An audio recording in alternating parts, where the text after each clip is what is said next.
intelligence doesn't appear only inside individual minds or individual models, right? So in biology, intelligence would appear through cells coordinating into bodies, organisms coordinating into ecologies, and so on.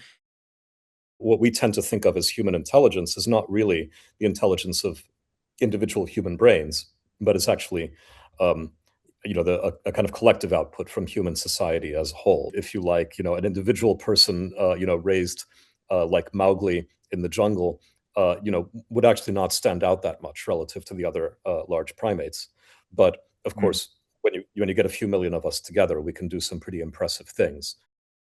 Architecture is a word that is very static.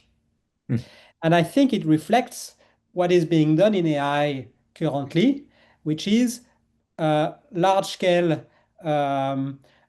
training of very big models, so that once the training is finished, they're released and they become static, and they don't learn anymore when interacting with users, for example.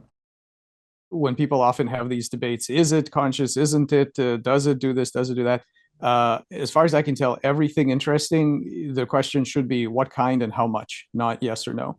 And biology is incredibly continuous. Whatever it is that we have as humans, as adult, modern humans, we were little blobs of chemicals once. We were an unfertilized oocyte. Developmentally, if you go back into evolution, we were microbes, and slowly and gradually, we became whatever it is that we are now. If you want to argue for great transitions, that's some sort of a discrete jump. That's an argument that you would have to make. That isn't the default. That's something that has to be argued. I think the fundamental substrate for all of this stuff is continuous.